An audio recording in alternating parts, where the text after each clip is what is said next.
एक थंडगार सकाळ. मुघल साम्राज्याची राजधानी फतेहपूर सिक्री अजून पूर्णपणे जागी झाली नव्हती.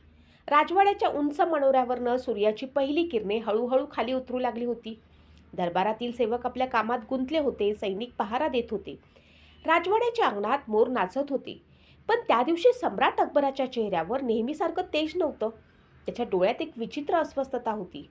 तो वारंवार दरवाजाकडे पाहत होता, जणू तो कोणाची आतुरतेने वाट पाहत होता. दरबारातील प्रत्येकाला प्रश्न पडला होता की आज सम्राट इतका अस्वस्थ का आहे. इतक्यात दरबाराच्या मुख्य दरवाजातून एक दूत धावत धावत आत आला. त्याचे कपडे धुळीने माखलेले होते. श्वास जोरात चालू होता. त्यानं सम्राटासमोर येताच नतमस्तक होत थरथरत्या आवाजात बातमी सांगितली. जहापना, सरहद्दीवरून अत्यंत दुःखद बातमी आली आहे. अकबराच्या छातीत धडधड वाढली. बोल, काय घडलं? दूतानं डोळ्यात पाणी आणत उत्तर दिलं. राजा, बिरबल आता आपल्यात नाहीत. हे शब्द ऐकताच संपूर्ण दरबार स्तब्ध झाला. क्षणभर कोणाच्याही तोंडातून शब्द फुटला नाही. अकबर काही क्षण दूताकडे पाहतच राहिला, जणू त्याच्या कानावर विश्वासच बसत नव्हता. त्याने पुन्हा विचारलं, नाही, हे अशक्य आहे. बिरबल मला सोडून जाऊ शकत नाही. पण दूताने खाली मान घालून सत्याची पुष्टी केली. त्या क्षणी इतिहासातील सर्वात शक्तिशाली सम्राटांपैकी एक असलेला अकबर आतून पूर्णपणे कोसळला. त्याच्या डोळ्यातून अश्रू वाहू लागले. तो सिंहासनावर बसलेला सम्राट नव्हता. तो आपल्या सर्वात जवळच्या मित्राला गमावलेला एक असहाय्य माणूस होता. आजही हा प्रसंग ऐकताना अनेकांच्या डोळ्यात पाणी येतं. कारण बिरबल फक्त विनोदी कथा सांगणारा दरबारी नव्हता. तो एक विद्वान, कवी, सेनानी, मुत्सद्दी आणि सर्वात महत्त्वाचं म्हणजे अकबराचा विश्वासू मित्र होता. पण प्रश्न असा आहे की इतका बुद्धिमान आणि राजाचा लाडका असलेला बिरबल युद्धात का गेला? त्याचा मृत्यू नेमका कसा झाला? आणि त्यानंतर अकबरानं असं कोणते शब्द उच्चारले की ज्याची नोंद इतिहासात कायमची झाली? या प्रश्नांची उत्तरं समजून घेण्यासाठी आपल्याला काळाचा पडदा मागे सारावा लागेल. सुमारे 500 वर्षांपूर्वी जेव्हा महेशदास नावाचा एक सामान्य ब्राह्मण मुलगा आपल्या बुद्धीच्या जोरावर संपूर्ण हिंदुस्थानचा बिरबल म्हणून ओळखला जाऊ लागला. गरीब घरात जन्मलेला हा मुलगा लहानपणापासूनच अत्यंत चतुर होता. त्याच्याकडे संपत्ती नव्हती, मोठं सैन्य नव्हतं, राजघराण्याचा वारसाही नव्हता. त्याच्याकडे होती ती फक्त तीक्ष्ण बुद्धी, विलक्षण निरीक्षण शक्ती आणि न्यायाची भावना. लोक त्याच्याकडे आपल्या अडचणी घेऊन येत आणि महेशदास क्षणात त्यावरती उपाय शोधत असे. त्याची कीर्ती गावोगाव पसरली होती. एका दिवसात नाही तर अनेक वर्षांच्या कष्टानं त्यानं स्वतःचं नाव कमावलं. अखेरीस त्याच्या बुद्धिमत्तेची बातमी सम्राट अकबराच्या कानावर पोचली. अकबरानं त्याला दरबारात बोलावलं. पहिल्याच भेटीत महेशदासनं आपल्या उत्तरांनी आणि बुद्धीने सम्राटाला इतकं प्रभावित केलं की अकबराने त्याला दरबारात कायमचं स्थान दिलं. याच महेशदासला पुढे राजा बिरबल ही पदवी मिळाली. काळ पुढे सरकत गेला. सम्राट आणि बिरबल यांचं नातं फक्त राजा आणि मंत्री इतकंच राहिलं नाही. ते दोघं जिवलग मित्र बनले. इतिहासकार अबुल फजलनेही अकबराच्या जवळच्या लोकांमध्ये बिरबलाचा विशेष उल्लेख केला आहे. अकबर अनेकदा अत्यंत महत्त्वाच्या निर्णयापूर्वी बिरबलाचा सल्ला घेत असे. कारण त्याला माहीत होतं की हा माणूस सत्य बोलण्याची हिंमत ठेवतो, जरी ते सत्य सम्राटालाही अप्रिय वाटलं तरी. पण नियतीनं या मैत्रीचा फार मोठी परीक्षा ठेवली होती. आणि ती परीक्षा सुरू झाली उत्तर पश्चिम सीमेवर पेटलेल्या एका भीषण बंडापासून. उत्तर पश्चिम सीमेवर आजचा पाकिस्तान आणि अफगाणिस्तान यांना जोडणारा भाग त्या काळी मुघल साम्राज्यासाठी सर्वात धोकादायक प्रदेश मानला जात होता. उंचच उंच पर्वतरांगा, अरुंद खिंडी, खोल दऱ्या, प्रत्येक डोंगरामागे लपलेलं युद्ध. येथे शत्रू कधी, कुठून आणि कसा हल्ला करेल याचा अंदाज लावणं अशक्य होतं. या भागात युसुफझाई नावाची बलाढ्य पश्तून जमात राहत होती. स्वातंत्र्य त्यांच्यासाठी फक्त एक शब्द नव्हता, तर तो त्यांचा श्वास होता. कोणाच्याही अधिपत्याखाली राहणं त्यांना मान्य नव्हतं. मुघल साम्राज्य विस्तारत असताना या जमातीनं अनेकदा बंड पुकारलं आणि मुघल सैन्याला मोठे नुकसान सहन करावे लागले. सम्राट अकबराला हा प्रदेश जिंकणं केवळ प्रतिष्ठेचा प्रश्न नव्हता, तर संपूर्ण साम्राज्याच्या सुरक्षिततेचा विषय होता. कारण जर उत्तर पश्चिम सीमा असुरक्षित राहिली असती तर परकीय आक्रमकांना भारतात प्रवेश करणं अधिक सोपं झालं असतं. म्हणून इसवी सन 1588 मध्ये अकबरानं या बंडाचा कायमचा बंदोबस्त करण्याचा निर्णय घेतला. मोठं सैन्य तयार करण्यात आलं. या मोहिमेचं नेतृत्व अनुभवी सेनाधिकाऱ्यांकडे सोपवण्यात आलं. इतिहासात झैन खान कोका आणि इतर सरदारांचा उल्लेख येतो. बिरबलालाही या मोहिमेत सहभागी होण्याची जबाबदारी देण्यात आली. हा निर्णय अनेकांना आश्चर्यकारक वाटला, कारण लोकांच्या मनात बिरबलाची प्रतिमा फक्त कोडी सोडवणारा, चतुर उत्तर देणारा आणि दरबारात विनोद करणारा मंत्री अशीच होती. पण सत्य वेगळं होतं. बिरबल हा फक्त बुद्धिमान दरबारी नव्हता. त्याला राजा ही पदवी देण्यात आली होती आणि त्याने यापूर्वीही काही प्रशासकीय, लष्करी आणि जबाबदाऱ्या पार पाडल्या होत्या. सम्राटाचा विश्वास संपादन केलेल्या मोजक्या लोकांपैकी तो एक होता. अकबरानं त्याला बोलावले. दरबार शांत होता. सम्राट काही क्षण बिरबलाकडे पाहत राहिला. दोघांमध्ये शब्द नव्हते, पण नजरेत हजारो भावना होत्या. अकबर हळू आवाजात म्हणाला, बिरबल, ही मोहीम सोपी नाही. मला तुझ्या बुद्धीवर विश्वास आहे, पण त्या डोंगरामध्ये तलवारी बोलतात. बिरबल हसला. त्याच्या चेहऱ्यावर भीतीचा लवलेश नव्हता. जहापना, ज्याने तुमचं मीठ खाल्लं आहे त्याने तुमच्यासाठी प्राण देण्यासही मागे हटू नये. आजपर्यंत मी शब्दांनी तुमची सेवा केली. गरज पडली तर आता तलवारीनेही करेन. अकबर काही क्षण निशब्द राहिला. इतिहासात या संवादाची शब्दशः नोंद नाही, परंतु त्याच्या परस्पर विश्वासाचं वर्णन अनेक ऐतिहासिक लेखनातून दिसून येतं. बिरबल निघाला. राजवाड्याच्या दालनातून बाहेर पडताना त्याने एकदा मागे वळून पाहिलं. सम्राट अजूनही त्याच्याकडे पाहत उभा होता. कदाचित दोघांनाही माहीत नव्हतं की ही त्यांची शेवटची भेट ठरणार होती. मुघल सैन्य राजधानीतून निघाले. हजारो सैनिक, घोडदळ, हत्ती, रसद, शस्त्रे आणि विजयाची स्वप्न घेऊन ते पुढे सरकत होते. पण जसजसे सैन्य पर्वतांच्या दिशेनं जाऊ लागलं तसतसे रस्ते अरुंद होत गेले. मोकळ्या मैदानांची जागा खडकाळ वाटांनी घेतली. थंडी वाढू लागली. रात्रीच्या काळोखात डोंगरावरनं येणारे विचित्र आवाज सैनिकांच्या मनात अस्वस्थता निर्माण करत होते. काही अनुभवी सैनिक कुजबुजू लागले. हे मैदानावरील युद्ध नाही. येथे शत्रू दिसत नाही, पण प्रत्येक सावलीत लपलेला असतो. बिरबल मात्र सैनिकांचं मनोबल वाढवत राहिला. तो प्रत्येक तुकडीजवळ जाऊन त्यांच्याशी बोलत असे, धीर देत असे आणि सांगत असे, भीतीवर विजय मिळवला की अर्ध युद्ध जिंकलं जातं. परंतु नियतीनं त्या डोंगराच्या कुशीत इतिहासातील एक अत्यंत वेदनादायी अध्याय आधीच लिहून ठेवलेला होता. पुढील प्रवास त्यांना थेट मृत्यूच्या सापड्याकडे घेऊन जात होता. सैन्य जसजसं मलंदरी खिंडीच्या दिशेनं पुढे सरकत होतं तसतसं निसर्ग अधिक भयावह होत चालला होता. उंच पर्वतांनी सूर्यप्रकाश अडवला होता. दिवसाढवळ्या दऱ्यांमध्ये अंधार दाटलेला दिसत होता. एका बाजूला खोल दरी तर दुसऱ्या बाजूला आकाशाला भिडणारे खडक. अरुंद वाटेतून एका वेळी काहीच सैनिक पुढे जाऊ शकत होते. इतिहासकारांच्या मते हीच त्या मोहिमेची सर्वात मोठी अडचण ठरली. मैदानावरील युद्धासाठी प्रशिक्षित असलेले मुघल सैन्य या डोंगराळ प्रदेशात विखुरले गेले होते. युसुफझाई योद्ध्यांना मात्र या प्रदेशातील प्रत्येक दगड, प्रत्येक वळण आणि प्रत्येक लपण्याची जागा माहीत होती. ते अनेक दिवसांपासून योग्य क्षणाची वाट पाहत होते. अचानक एका सकाळी डोंगराच्या माथ्यावरनं रणशिंगासारखे आवाज घुमले. क्षणात चारही बाजूंनी बाणांचा वर्षाव सुरू झाला. वरून प्रचंड दगड खाली लोटले गेले. घोडे घाबरून उधळले. सैनिकांना शत्रू दिसत नव्हता, पण मृत्यू मात्र प्रत्येक दिशेने जवळ येत होता. काही क्षणातच संपूर्ण मुघल छावणीत गोंधळ माजला.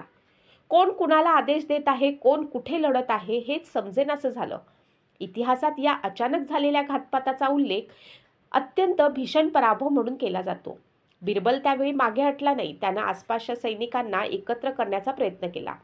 जखमी सैनिकांना वाचवण्याचा प्रयत्न केला. पळणाऱ्यांना थांबवत तो म्हणाला, धैर्य सोडू नका, आपण अजून जिवंत आहोत.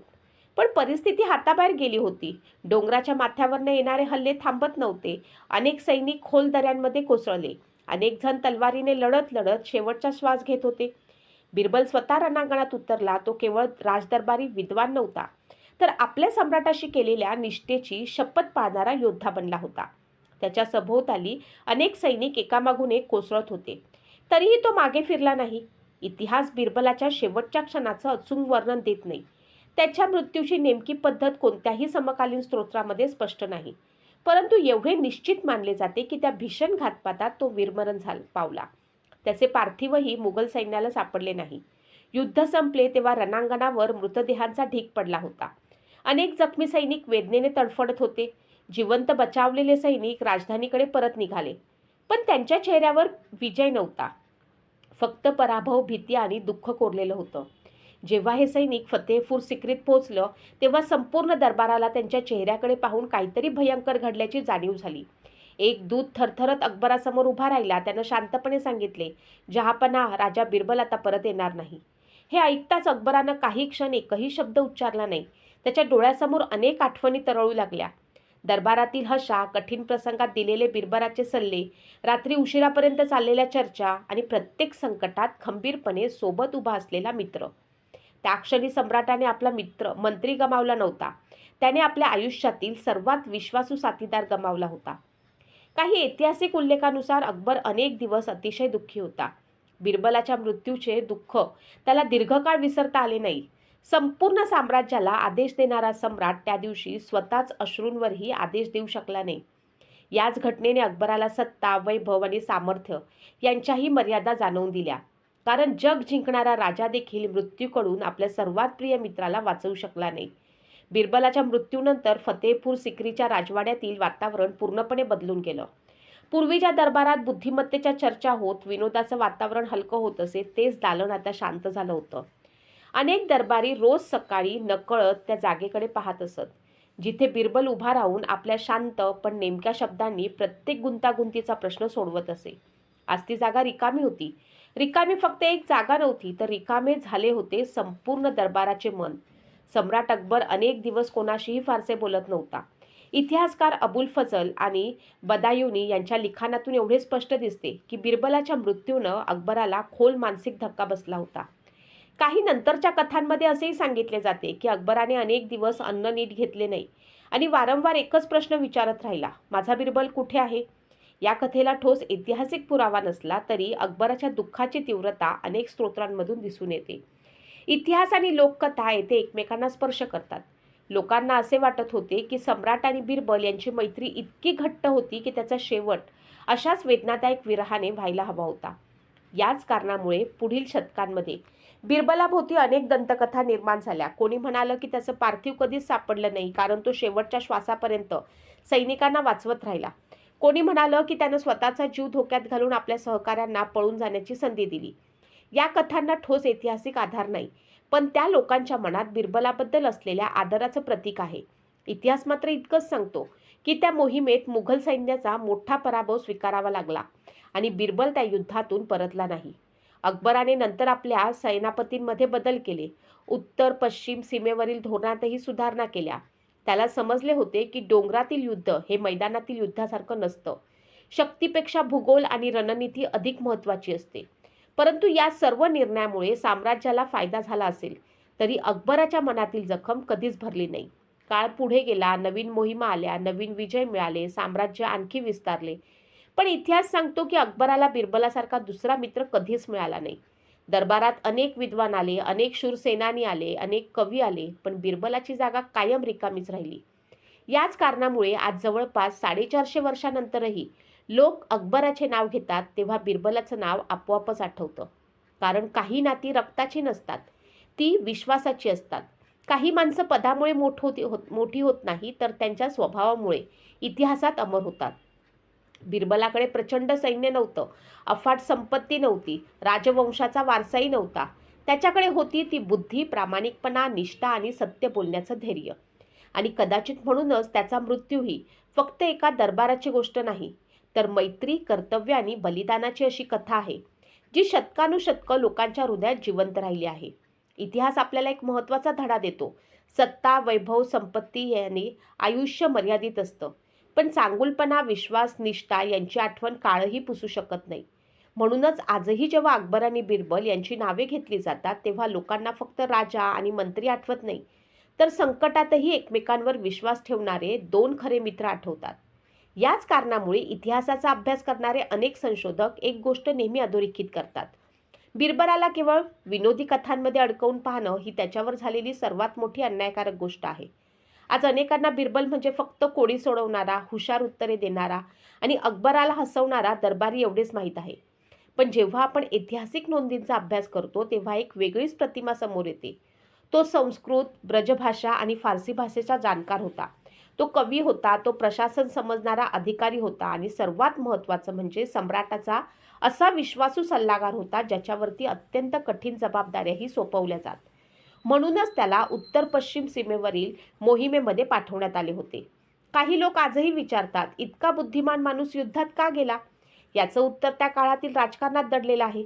त्या काळात दरबारातील मोठ्या सरदारांना आवश्यकतेनुसार लष्करी मोहिमांमध्ये सहभागी व्हायला लागत असे. राज्यसेवा म्हणजे फक्त दरबारात बसून सल्ला देणे नव्हते. गरज पडली तर रणांगणात उतरून प्राण देण्याची तयारीही ठेवावी लागत होती. बिरबलानेही तेच केले.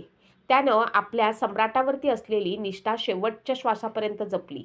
आज त्याच्या मृत्यूला अनेक शतके झाली, पण त्याचे नाव अजूनही जिवंत आहे. याचे कारण म्हणजे त्याची बुद्धिमत्ता जितकी मोठी होती, तितकीच त्याची माणुसकी मोठी होती. ज्या माणसानं आयुष्यभर न्याय, सत्य आणि विवेकाची बाजू घेतली, त्यानं शेवटी आपल्या कर्तव्यापासूनही पळ काढला नाही.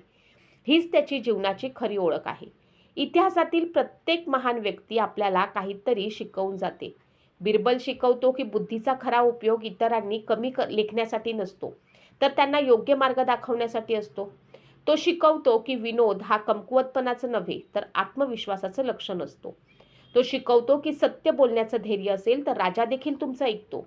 आणि तो हेही शिकवतो की खरी मैत्री पद, पैसा आणि सत्तेवर उभी राहत नाही.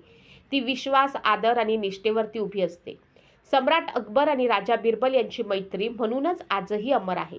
राजवाडे उद्ध्वस्त झाले, सिंहासने बदलली, साम्राज्य बदलली, पण या दोन मित्रांची कथा काळाच्या पलीकडे जाऊन लोकांच्या हृदयात कायमची कोरली गेली. कदाचित म्हणूनच आजही एखादा कठीण प्रसंग बुद्धीने सोडवताना माणूस दिसला की लोक सहज म्हणतात, हा तर बिरबलच आहे. हीच एखाद्या व्यक्तीच्या आयुष्यातील सर्वात मोठी कमाई असते. संपत्ती नाही, सत्ता नाही, तर शेकडो वर्षानंतरही लोकांच्या स्मरणात आदरानं जिवंत राहणं. राजा बिरबल याचं जीवन आणि बलिदान आपल्या याच अमर सत्याची आठवण करून देते. जर ही कथा तुम्हाला विचार करायला भाग पाडत असेल तर ती इतरांपर्यंत पोचवा. कारण इतिहास फक्त भूतकाळ नसतो, तो वर्तमानाला दिशा देणारा आणि भविष्याला घडवणारा जिवंत अनुभव असतो. कथेचा शेवट करण्यापूर्वी आणखी एक महत्त्वाचा प्रश्न उरतो. बिरबलाच्या मृत्यूनंतर त्याच्या कुटुंबाचं काय झालं? इतिहास या बाबतीत फारसा तपशील देत नाही. त्यांच्या पत्नी किंवा मुलाबद्दल फार कमी माहिती उपलब्ध आहे. यावरून एक गोष्ट लक्षात येते, इतिहास अनेकदा राजे, युद्ध आणि साम्राज्याची नोंद ठेवतो. पण त्या युद्धात सर्वस्व गमावलेल्या कुटुंबाच्या वेदना मात्र कागदावरती उमटत नाहीत. कल्पना करा, जो माणूस काही दिवसांपूर्वी सम्राटाच्या दरबारात मानानं उभा होता, तोच आता कधीच परत येणार नाही, ही बातमी त्याच्या घरच्यांपर्यंत पोचली असेल, तेव्हा त्याच्या मनावरती काय बितली असेल? ज्याची वाट पाहत घरातील प्रत्येक डोळा दरवाजाकडे लागला असेल, त्याच व्यक्तीचे नाव आता फक्त आठवणीत उरले होते. युद्धात मृत्यू झालेल्या हजारो सैनिकांच्या कुटुंबाप्रमाणेच बिरबलाच्या घरातही कदाचित शांततेपेक्षा जास्त बोलकी अशी वेदना पसरली असेल. कारण रणांगणात मरण पावणारा एकच असतो, पण त्याचं दुःख संपूर्ण कुटुंब आयुष्यभर जगत असतं. इतिहासकार सांगतात की बिरबलाचं पार्थिव मिळालं नाही, याचा अर्थ त्याच्या प्रियजनांना शेवटचं दर्शनही घडलं नसावं. ही वेदना शब्दात मांडणं अशक्य आहे. जेव्हा एखाद्या व्यक्तीचा निरोपही घेता येत नाही, तेव्हा मन आयुष्यभर त्या व्यक्तीच्या परतीचीच वाट पाहत राहतं. कदाचित म्हणूनच बिरबलाच्या मृत्यूभोवती इतक्या दंतकथा जन्माला आल्या. लोकांच्या मनाला हे सत्य स्वीकारणं कठीण गेलं की इतका महान माणूस अशा प्रकारे अचानक निघून गेला. पण इतिहासाचं सौंदर्यही हेच आहे.